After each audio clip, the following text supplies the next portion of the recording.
Marvel Studios a frappé fort en dévoilant sa campagne de teasing pour Avengers Doomsday depuis quelques semaines, de manière totalement inédite. Au lieu de tout révéler d'un coup, le studio a diffusé 4 teasers, vous le savez, en salle de cinéma, en avant-programme d'Avatar Fire and Ash, avant de les publier en ligne un par un. Chacun de ces teasers met l'accent sur un personnage ou un groupe de personnages précis, sans jamais montrer le grand méchant Victor Von Doom lui-même. Cette absence calculée de Doom à l'écran, alors même que tout le monde sait que Robert Downey Jr. incarnera le célèbre tyran masqué de Latverie, a fait monter la curiosité d'un cran. Marvel Studios et les frères Russo construisent ici, je pense, une tension super intelligente. On sent la menace de Doom planer à chaque instant avec des dialogues lourds de sens, mais le personnage, lui, reste hors champ. C'est une stratégie habile pour nous faire bouillir d'impatience tout en contrôlant la narration.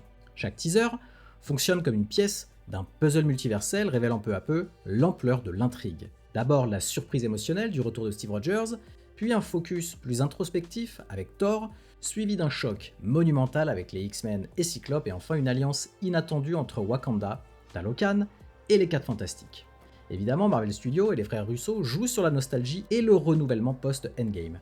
Revoir Chris Evans en Steve Rogers, Patrick Stewart en Xavier et bien évidemment James Marsden en Cyclope, c'est un frisson assuré pour nous les fans de longue date. Et en parallèle, la nouvelle génération avec Shuri, Love, etc. et les héros récemment introduits comme les 4 Fantastiques, Shang-Chi, les Thunderbolts trouveront aussi leur place. Le résultat de tout ça, c'est une montée en puissance progressive, une hype complètement dingue, où chaque teaser ajoute une couche de mystère et d'enthousiasme. On le ressent, cette campagne de teasing a été calibrée pour recréer l'engouement des grandes heures du MCU tout en posant les jalons d'une intrigue bien plus vaste. Salut à tous et bienvenue sur House of Marvel pour une nouvelle vidéo. Aujourd'hui, on va décortiquer ensemble les 4 teasers d'Avengers Doomsday et tenter ensemble de créer la vidéo la plus complète qui existe sur le sujet. On va parler de tout pour en extraire chaque indice visuel et narratif et spéculer, vous me connaissez, sur ce qu'ils annoncent. Préparez le café, installez-vous bien confortablement, je suis Julien, et vous êtes sur House of Marvel. Mais avant de commencer, si vous me suivez sur Instagram, vous le savez, je voyage beaucoup entre les hôtels, les aéroports et les séjours en famille en Europe, surtout en France. Et si vous avez déjà voyagé ou que vous habitez en France, vous savez à quel point les catalogues Disney+ ou Netflix peuvent changer d'un pays à l'autre. Et clairement, le catalogue français de Disney+ est beaucoup plus limité que celui que j'ai moi en Amérique du Nord. Et franchement, attendre parfois 1 an pour un film déjà dispo ailleurs, je comprends que ça puisse être ultra frustrant. Et c'est exactement la raison pour laquelle j'utilise NordVPN. Ça me permet de choisir le pays dans lequel je me connecte et de regarder ce que je veux, quand je veux, peu importe où je suis. Et pour ceux qui habitent déjà au Canada, c'est ultra utile pour accéder au catalogue Netflix, notamment d'autres pays, par exemple la Corée ou le Japon, qui ont pour moi les meilleurs catalogues. Mais au-delà du streaming, c'est aussi une vraie tranquillité d'esprit quand je me connecte au Wi-Fi d'hôtel, ou d'aéroport, ou de resto. Protéger ces données, ce n'est clairement plus une option. Et ça tombe très bien, car en ce moment, et avec le lien dans la description, je vous propose une offre sur l'abonnement de 2 ans à moins 70%, ce qui revient à moins de 3 € par mois, soit 4 $. Et en plus, c'est satisfait ou remboursé pendant 30 jours, autant vous dire que vous pouvez y aller sans pression. Et maintenant, on retourne à notre vidéo. Le premier teaser nous plonge dans une ambiance étonnamment paisible pour un film Avengers. On y découvre Steve Rogers dans un décor bucolique, une maison calme, baignée d'une lumière de fin d'après-midi. Steve arrive en moto. En fond sonore, une version piano douce du thème des Avengers joue, immédiatement nostalgie pour les spectateurs. Cette ouverture tranquille contraste fortement avec le chaos qu'on associe d'habitude aux Avengers et sert à dérouler le tapis rouge émotionnel. Marvel Studios ici nous invite à revoir le First Avenger dans un contexte de vie totalement normal et ordinaire. Exactement le genre de vie dont Tony lui parlait ici. Maybe I should take a page out of Barton's book. Build Pepper a farm. The simple life. You get there one day. Les indices visuels affluent. Steve porte un casque de moto bleu qui rappelle subtilement les couleurs de Captain America, puis on voit que la moto est une Triumph, alors que Cap conduit, on en a déjà parlé, historiquement, une Harley-Davidson. Évidemment, certains diront que c'est un détail, mais en réalité, c'est extrêmement intéressant, car Harley-Davidson, c'est une marque de moto légendaire américaine, la mère patrie de Cap, alors que Triumph, c'est une marque légendaire de moto britannique comme Peggy Carter. Pour rappel, Cap est revenu dans le passé pour reposer les pierres à la fin d'Endgame, si on part du principe qu'il a pu le faire, ce qui est complètement impossible. Au final, son objectif était de vivre une vie paisible avec Peggy. Une moto anglaise avec une femme retrouvée, anglaise aussi, cela pourrait avoir du sens. À un moment, je me suis demandé si Peggy Carter était devenue le nouveau Captain America, et donc Captain Carter, par exemple, que l'on voit dans What If. D'où la moto anglaise qui pourrait lui appartenir. Mais non, cela ne ferait pas de sens de voir un Captain Carter vivre aux États-Unis. Arrivé chez lui, il descend de la moto, montrant bien sa bague sur sa main, la même qu'on voit lors de la scène du banc dans Endgame, ce qui nous confirme bien qu'il aurait vécu et bien vécu sa vie avec Peggy. Steve monte sur le porche de sa maison et on voit bien que c'est la même maison que celle que l'on voit à la fin d'Endgame. Ensuite, il doit entrer dans son garage, car on peut voir ici, en fond, une série d'outils, et il ouvre une malle dans laquelle on aperçoit son ancien costume de Captain America qu'il avait dans Endgame. Ce simple regard vers l'uniforme est lourd de sens. Steve n'a pas oublié qui il est, même s'il mène une vie retirée. Et c'est bien le même costume de Cap que celui vu à la fin d'Endgame, bien sûr. Et bien sûr, la plus grande surprise du teaser vient ensuite, Steve tient un nouveau-né dans ses bras, un bébé dont il contemple le visage avec fierté et tendresse. On peut ensuite lire la mention à l'écran, Steve Rogers reviendra dans Avengers Doomsday suivi d'un compte à rebours jusqu'à la date de sortie du film. En quelques secondes, Marvel Studios et les frères Russo confirment le retour de Chris Evans dans le rôle de Steve Rogers avec un bébé. Narrativement, que pouvons-nous déduire de ce court teaser? Steve Rogers a-t-il fondé une famille? Après le final d'Endgame, on le savait parti vivre une vie heureuse dans le passé aux côtés de Peggy Carter.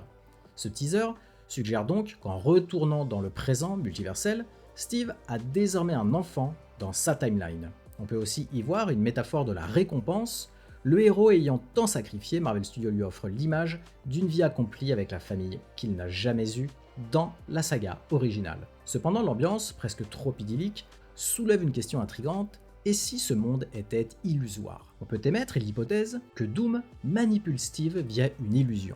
Un monde rêvé où tout va bien pour le tenir à l'écart du conflit par exemple. Cela ne serait pas sans rappeler certaines intrigues des comics où les super-héros sont piégés dans des réalités alternatives utopiques afin de les neutraliser sans combat.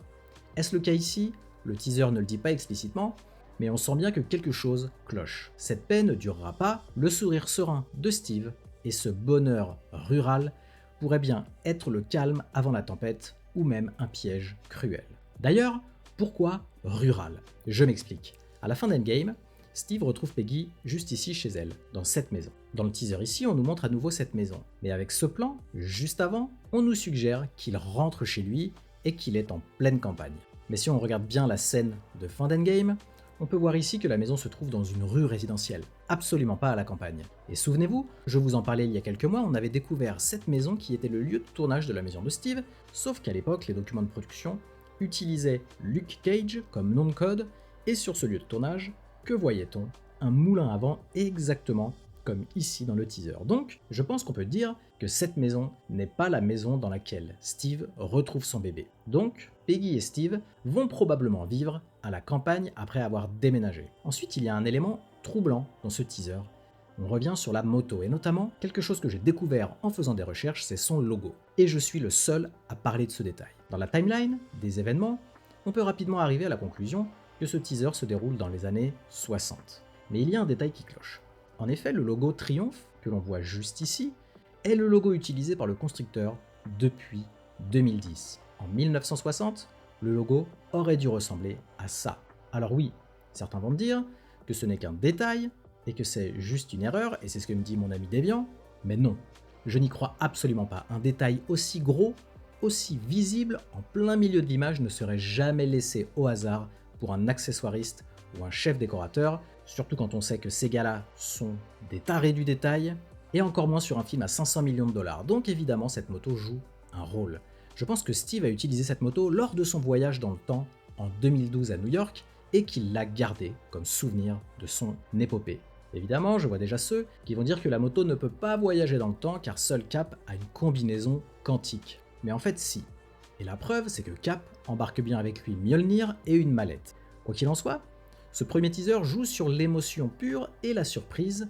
En effet, voir Steve Rogers revenir à l'écran, c'est un événement en soi compte tenu de son départ totalement émouvant et sa conclusion parfaite à la fin d'Endgame. Marvel Studios et les frères Russo ont savamment utilisé ce teaser pour clairement nous toucher au cœur et glisser en douce plusieurs questions, et on va y répondre. Comment Steve est-il de retour jeune? En fait, on m'a souvent posé cette question. Il n'est pas de retour jeune, c'est la suite même du départ de Steve depuis la plateforme quantique, donc c'est normal qu'il n'ait pas vieilli. Ensuite, qui est cet enfant? Cela peut être plusieurs enfants vus dans les comics, ça peut être James Rogers ou Sharon Rogers pour ne citer que. Que va-t-il se passer pour qu'il reprenne le bouclier? En fait, il ne reprendra pas le bouclier, il a un enfant, il va se battre en tant que Steve. Mais il va, je pense, au contraire utiliser son charisme et son leadership pour asseoir encore plus le nouveau Captain America du MCU, à savoir Sam Wilson. La tension narrative naît de ce contraste. Le bonheur domestique de Steve, qu'il a souhaité avoir toute sa vie, est voué à être bouleversé, on le sait. Et on redoute déjà ce qui pourrait lui arracher cette paix. Et en arrière-plan, l'ombre de Doom plane bien évidemment. Le retour de Captain America serait-il justement ce qui va donner espoir aux Avengers face à Doomsday? On comprend que Steve Rogers est l'une des pièces maîtresses de l'échiquier que les frères Russo souhaitent installer. Maintenant, reste à savoir comment il entrera en jeu lorsque son monde parfait va vaciller. Passons maintenant au teaser numéro 2, celui de Thor. Le deuxième teaser change radicalement de ton. Ici, fini la quiétude, Thor est présenté en plein doute. On l'aperçoit debout, en pleine nature, et Chris Hemsworth arbore pour l'occasion un look qui rappelle celui d'Infinity War, cheveux courts, regard dur, et porte une armure asgardienne. Dans sa main, Stormbreaker, symbole qu'il est prêt à se battre. Mais contrairement aux apparitions triomphantes qu'on pourrait attendre, Thor est montré à genoux, tête baissée, en pleine prière. Il prie Odin et les Allfathers de lui accorder la force nécessaire. C'est un changement de tonalité saisissant pour un Thor habituellement prompt à foncer dans la mêlée sans trop réfléchir et à faire 2-3 vannes. Ce teaser est centré sur le monologue de Thor pendant qu'on le voit agenouillé dans une forêt. Ici, Marvel Studios met en avant la vulnérabilité du personnage comme on l'avait jamais vu depuis longtemps. Dans sa prière, Thor dit en substance « Père, j'ai toujours répondu à l'appel du devoir et de la guerre, mais maintenant le destin m'a offert quelque chose que je n'attendais pas, un enfant, une vie à protéger loin des combats. Prête-moi la force, des Allfathers, prête-moi la force de livrer encore une dernière bataille et de vaincre un dernier ennemi et de revenir auprès d'elle, non pas en guerrier, mais en père aimant pour lui apprendre la paix, cette quiétude qui m'a toujours échappé, entends ma prière. » Ces mots, plutôt magnifiques, sont lourds de sens et confirment la présence de Love, qu'on voit rapidement dans le teaser, la fille adoptive de Thor, incarnée par la propre fille d'ailleurs de Chris Hemsworth, India Rose, introduite à la fin du film Thor Love and Thunder. Pour rappel, Love, c'est la fille de Gore, le boucher des dieux, réincarné par l'éternité à la fin du film. Autant vous dire, vous savez que cette petite a des pouvoirs absolument divins. Thor prie pour avoir la force de vaincre une nouvelle menace. On devine qu'il s'agit bien évidemment de Doom, et surtout de survivre pour rentrer auprès de sa fille. Cela révèle un Thor transformé, jadis motivé par la gloire et la vengeance du combat, il est maintenant animé par l'amour paternel et la peur de perdre ce qu'il a de plus cher. Mais plusieurs choses ici sont très intéressantes. Où vivent Thor et Love? Pour commencer, on peut mettre Asgard de côté, elle a été détruite, pas de surprise à ce niveau-là. Ensuite, on ne sait pas où ils vivent à la fin de Thor Love and Thunder, mais leur vaisseau est super futuriste et moderne, alors que dans le teaser, ils sont dans une maison un peu lugubre, en bois foncé, plutôt rustique, qui me ferait plus penser par exemple à New Asgard. Mais il pourrait très bien être à un autre endroit de la galaxie. Ensuite, dans son discours, Thor suggère aussi le traumatisme d'une défaite récente. Son visage est grave et semble être marqué par un échec, et pour rappel, Thor a survécu d'innombrables tragédies dans sa vie. La chute d'Asgard, la moitié de l'univers décimé par Thanos, la perte de son frère Loki plusieurs fois, de sa mère, de son père, Odin, d'Heimdall, de Jane, bref, il a tout perdu. Ici, son regard hanté laisse penser qu'il a encore connu un désastre qui pourrait être lié à Doom, peut-être. On peut spéculer que Doom a déjà frappé fort en coulisses, et si Thor avait déjà affronté un Docteur Doom et perdu quelque chose, peut-être une New Asgard détruite par exemple, ou un proche tué, cela expliquerait ce mélange de culpabilité et de détermination calme qu'il exprime. Thor semble accepter que la bataille à venir ne pourra peut-être pas être gagnée au sens habituel. Sa posture plutôt résignée indique qu'il est prêt à endurer l'épreuve autant qu'à la surmonter. C'est un Thor mûri, conscient que même un dieu ne peut pas tout empêcher. Un Thor qu'il choisit la réflexion et la prière plutôt que la rage aveugle. Le thème de la prière avant la bataille donne au teaser une dimension quasi mythologique et ça fait du sens, on ressent un parfum de Ragnarok ou d'épopée nordique. Le héros, qui avant l'ultime combat cherche la bénédiction et la force de ses ancêtres. Cela installe un ton de gravité et de fatalité inédit dans le MCU récent. Marvel oriente clairement Avengers Doomsday vers une ambiance de fin du monde où même Thor, un dieu, doute de la victoire, ce même dieu qui a sauvé tout le monde dans Infinity War. Cette scène a clairement marqué les fans, nombreux à la considérer comme bien plus intense que le teaser de Steve Rogers. En effet, là où le retour de Steve jouait sur la joie et la surprise, le teaser numéro 2 joue sur la peur et le poids du destin. On sent que Doctor Doom est une menace d'un autre ordre, un danger multiversel, comme je le dis souvent, capable d'ébranler le moral du dieu du tonnerre lui-même. Enfin, un autre détail intrigue. On pourrait affirmer que sa fille Love semble être malade ici, on en a déjà parlé. Si c'est le cas, cela ajouterait une urgence encore plus personnelle à la quête de Thor. Peut-être que les pouvoirs cosmiques de la fillette, liés à l'entité Éternité, la rendent vulnérable au chaos du multivers. Quoi qu'il en soit, Thor se battra pour sa fille. Sa prière se termine par « Entends-moi » lancé dans le vide, comme si Thor n'attendait même pas de réponse divine, mais proclamait sa propre détermination. Cette introspection de Thor positionne clairement le personnage comme le cœur émotionnel du film, non pas le plus fort des Avengers, mais celui qui comprend que la vraie force est dans ce qu'on protège, pas seulement dans ce qu'on détruit. Ensuite, où est Mjolnir ? À la fin de Thor Love and Thunder, Mjolnir était l'arme de Thor et Love portait Stormbreaker. Dans le teaser, Thor est à nouveau avec Stormbreaker. Cela ouvre pas mal de portes à l'interprétation. En une minute ici, Marvel Studios nous donne ainsi un Thor plus humain que jamais, porteur du poids des pertes, du passé et l'espoir fragile d'un avenir pour son enfant.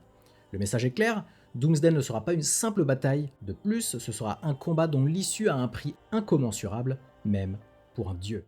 Si les deux premiers teasers jouaient sur l'émotion plutôt intime, le troisième a provoqué un choc nostalgique énorme. Les X-Men font leur grand retour sur grand écran, cette fois au sein du MCU. Oh my God! Dès le début du teaser, le ton est donné, on voit un lieu familier, l'école Xavier pour jeunes surdoués, mais dans un état dévasté. Les couloirs sont en ruine, partiellement effondrés. On comprend alors que cette école, symbole du rêve du professeur X, d'une coexistence pacifique, a été le théâtre d'un conflit majeur. L'image crée un vrai pincement au cœur, et la question est la suivante, que s'est-il passé pour en arriver là ? Dans ce décor mélancolique, deux figures apparaissent à l'écran, partageant un moment de calme, Charles Xavier et Eric Lencher. Patrick Stewart reprend son rôle du professeur X, en fauteuil roulant, l'air profondément pensif, aux côtés d'un Magneto incarné par Sir Ian McKellen, visiblement aussi éprouvé par le temps. Les deux vieux rivaux semblent avoir laissé de côté leurs différends et leurs querelles, ils se tiennent la main, brièvement comme des alliés unis. Après une tragédie, ce plan 2, main dans la main, est vraiment très important, tant il est symbolique. Ce rapprochement super poignant suggère que leur monde mutant a traversé une épreuve terrible. Le titre de ce teaser aurait pu être Utopia, référence au rêve de Magneto d'un sanctuaire mutant, un idéal de paix qu'il a peut-être enfin accompli dans cet univers. En effet, des rumeurs évoquent qu'Avengers Doomsday introduit un univers où Magneto a fondé la société mutante prospère qu'il souhaitait, une véritable utopie pour son peuple, une sorte de Genosha qu'on voit dans les comics. Mais si c'est le cas, ce havre de paix est désormais menacé probablement par les incursions multiverselles. La voix off du teaser confirme d'ailleurs qu'un danger inéluctable approche. On entend la voix grave de Magneto en narration qui dit « La mort nous atteint tous, c'est la seule chose dont je sois sûr. La question n'est pas « Êtes-vous prêt à mourir ?», la question est « Qui serez-vous au moment de fermer les yeux ?» Ces mots, prononcés par un Magneto résigné, résonnent fort. Ils traduisent la philosophie d'un homme qui a tout sacrifié pour un idéal et qui, face à l'arrivée de la mort, symbolique ou littérale, s'interroge sur la valeur morale de chacun. Qui serez-vous au moment de la fin ? Cette tirade installe un dilemme moral qui sera central, je pense, dans Doomsday. On comprend que le conflit à venir ne sera pas seulement physique, mais également éthique. Les X-Men vont faire face à un choix: comment préserver leur monde utopique face à l'apocalypse qui arrive. Jusqu'où seront-ils prêts à aller pour sauver leur peuple ? Le teaser ne montre pas tous les mutants présents, Marvel Studios garde des surprises. Le plan le plus marquant est celui de Cyclope qui, son visage rempli de rage, décharge un rayon optique titanesque contre une menace hors champ. En arrière-plan, on distingue ici de gigantesques jambes, métalliques a priori, sans doute celle de Sentinelle pourchassant les mutants. Voir Cyclope ainsi déchaîné a complètement rendu fou les fans, c'est une image de rédemption pour le personnage, souvent sous-exploité par le passé dans les films de Bryan Singer. Ici, Scott Summers apparaît comme un leader puissant, capable de faire exploser tout son potentiel. Certains observateurs ont même noté que son rayon rouge paraît bien plus intense que jamais, laissant spéculer qu'il aurait pu atteindre un nouveau niveau de pouvoir. Pour rappel, dans les comics, Cyclope a brièvement détenu la force du Phénix lors d'un arc Avengers vs X-Men, ce qui l'a rendu quasiment invincible. Le fait que Jean Grey soit absente, du casting confirmé pour l'instant, alimente l'idée qu'elle pourrait déjà être morte dans l'univers des X-Men, et que Cyclope a dû puiser dans des ressources insoupçonnées, peut-être même cosmiques, pour protéger leur monde. Mais les dernières rumeurs indiquent que Famke Janssen sera de la partie selon Chris Claremont, auteur légendaire des X-Men. D'ailleurs, quand je suis allé à la dernière Comic-Con de Montréal, Famke Janssen était présente pour un panel, et à un moment, un fan lui a posé la question suivante: est-ce qu'elle pourrait revenir un jour dans le rôle de Jean Grey dans Avengers Doomsday?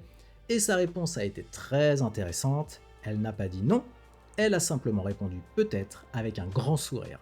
Autant dire que la porte est clairement restée ouverte. Jean Grey pourrait être dans le film et mourir, il se pourrait donc que Cyclope détienne en lui une parcelle du Phénix.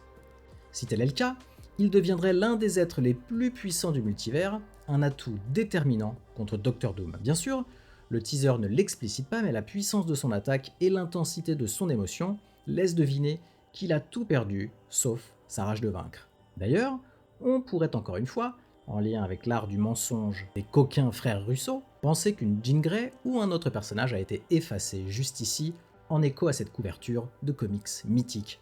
On pourrait penser aussi que ces pieds géants pourraient appartenir à Galactus, mais honnêtement, je pense que c'est une fausse piste, car les Sentinelles sont les ennemis numéro 1 des X-Men. L'impression d'ensemble qui se dégage de ce teaser, c'est celle d'une paix sur le point de voler en éclats. Magneto et Xavier, après tant d'années d'affrontements idéologiques, semblent avoir trouvé un terrain d'entente dans leur univers, possiblement après avoir réalisé leur rêve, d'un refuge mutant. Mais ce refuge est encore fragile. L'école en ruine montre que même dans ce monde, les X-Men ont subi des échecs. On pourrait même dire que le manoir n'est pas en ruine, mais qu'il est abandonné parce qu'ils ont trouvé cette utopie. Peut-être ont-ils vaincu leur ennemi humain, les sentinelles, les persécutions, mais à un coût terrible, symbolisé par ce manoir détruit. Leur échec passé, l'incapacité de coexister pacifiquement, les guerres fratricides les ont menés à cette alliance tardive entre Magneto et Xavier, presque fraternelle. Et maintenant, un ennemi encore plus grand, Doom, ou la destruction multiverselle, ou les deux, menace d'engloutir tout ce pourquoi ils ont lutté tant d'années. Une question morale fascinante se pose alors, les X-Men de cet univers ont-ils dû commettre l'impensable pour préserver leur utopie? Dans les comics Marvel, face aux incursions de mondes parallèles, on a déjà vu les Illuminati, dont le professeur Xavier faisait partie, dans certaines versions, prendre des décisions extrêmes comme détruire un autre univers pour sauver le leur. Imaginer Magneto prêt à tout pour sauver son royaume mutant n'est pas difficile, et Xavier pourrait, la mort dans l'âme, le soutenir si c'est la seule option. Mais cela pourrait aussi insinuer qu'ils s'allieront avec d'autres, ou même avec Doom temporairement. Après tout, une rumeur récente suggérait que Doom aurait promis à Magneto de préserver sa nation mutante en échange de son aide. Ce qui est sûr, c'est que le conflit initial d'Avengers Doomsday pourrait très bien opposer Avengers et X-Men. Les rumeurs parlent d'affrontements entre les deux groupes sous l'influence de Doom, chacun pensant l'autre responsable de l'incursion. On peut alors aisément imaginer la méfiance, les Avengers de Terre 616 croiseront-ils ces mutants d'un autre univers en se demandant s'ils n'ont pas causé une destruction, et inversement les X-Men verront-ils les Avengers comme une menace pour leur utopie. Le quatrième et dernier teaser nous offre un team-up inattendu et hautement symbolique. Cette fois, l'action se situe, on ne sait pas vraiment où. Une alliance entre le Wakanda, Talokan et les 4 Fantastiques semble se profiler, ou même se renforcer. La première image du teaser montre Shuri, la Black Panther actuelle, ensuite on voit Namor et son clan dans un décor pas simple à comprendre, puis on enchaîne avec Shuri marchant aux côtés de M'Baku, le nouveau roi du Wakanda, devant ce qui ressemble être un vaisseau wakandais. M'Baku est vêtu d'une parure royale et pour cause, c'est le nouveau roi. Il se présente ainsi à Ben Grimm. Ce teaser confirme ce que la fin de Wakanda Forever laissait entendre, M'Baku est désormais en effet le nouveau souverain du Wakanda. Shuri a peut-être renoncé au trône pour se consacrer à son rôle de protectrice en tant que Black Panther, mais aussi peut-être en tant qu'ambassadrice aux côtés de Namor. Cette évolution a son importance politique. M'Baku, autrefois rival de T'Challa, puis son allié, apporte un leadership différent, plus direct et robuste, et qui souhaite se détacher de la technologie omniprésente au Wakanda, d'où son armure en bois.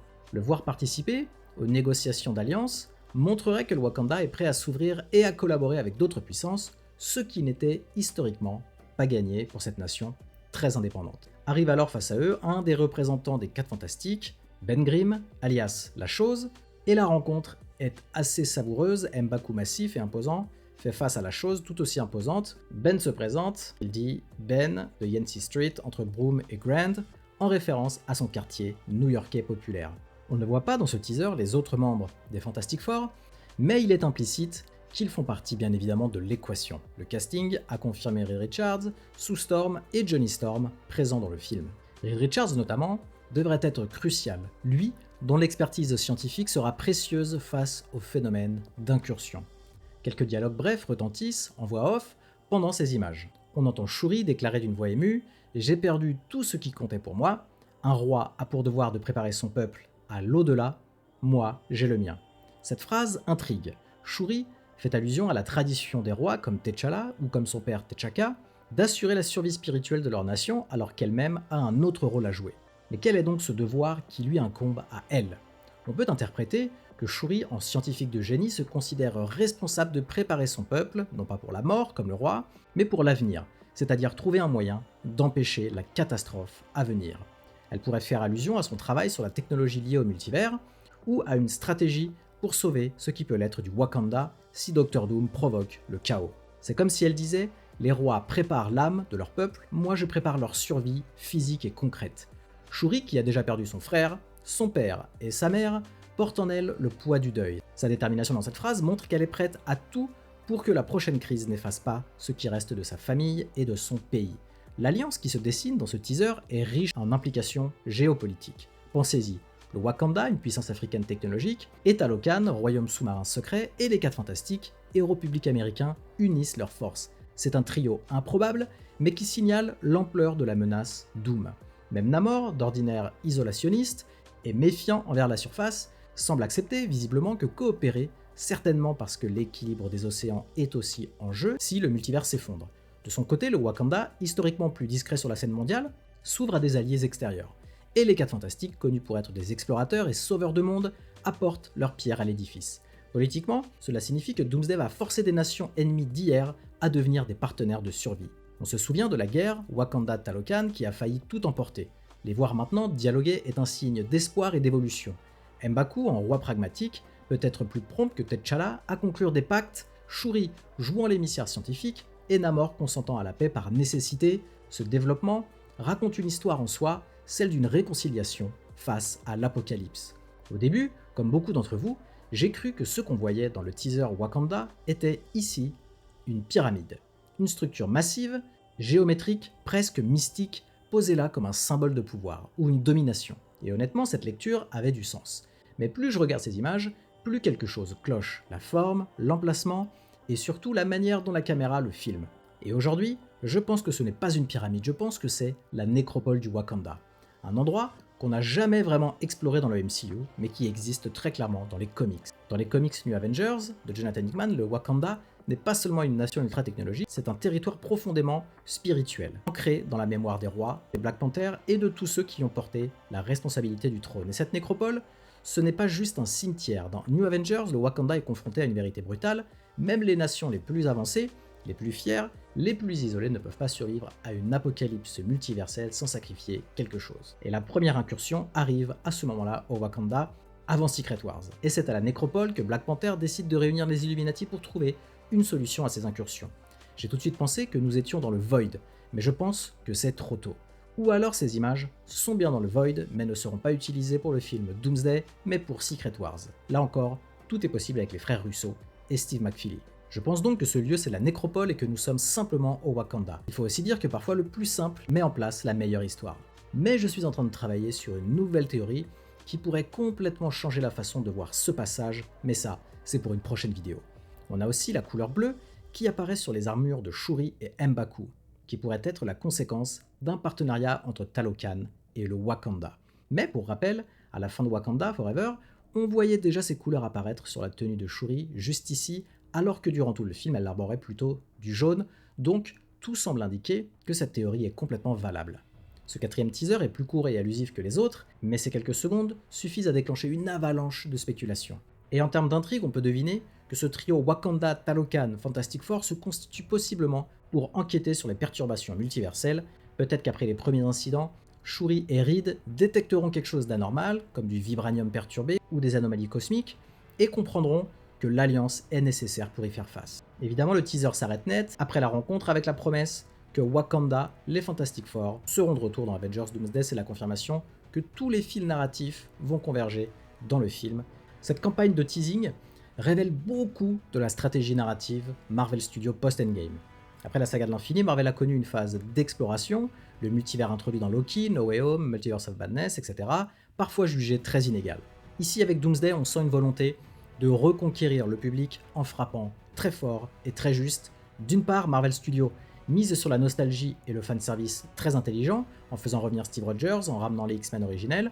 C'est toucher la corde sensible des fans de la première heure, mais au lieu de le faire gratuitement, il l'intègre vraiment à une histoire plus grande, celle du multivers en danger, ce qui donne du sens à tous ces retours. D'autre part, Marvel Studios poursuit aussi l'expansion du MCU en incorporant enfin officiellement les mutants et les 4 fantastiques dans la saga Avengers, ce qui augmente exponentiellement l'ampleur du récit. C'est un signal très fort. Le MCU post-Endgame embrasse toutes ses branches, cinéma, ancien studio Fox, nouvelle licence, pour construire l'événement culminant que sera Secret Wars. Ces teasers d'Avengers Doomsday ont brillamment rempli leur mission, rallumé totalement la flamme chez les fans, la hype a été dingue, en combinant émotion, surprise et promesse de grandeur épique. À vous de me donner votre avis maintenant. Qu'avez-vous pensé de ces 4 teasers? Quelles sont les questions les plus importantes que vous vous posez? Faites-le moi savoir en commentaire et n'hésitez pas à me faire parvenir vos théories. J'adore les lire et en débattre avec vous, et comme d'habitude, merci d'avoir regardé cette vidéo. Si elle vous a plu, merci de la liker et de me donner votre avis en commentaire. Aussi, pour ne pas louper mes prochaines vidéos, abonnez-vous et activez les notifications. À la prochaine sur House of Marvel.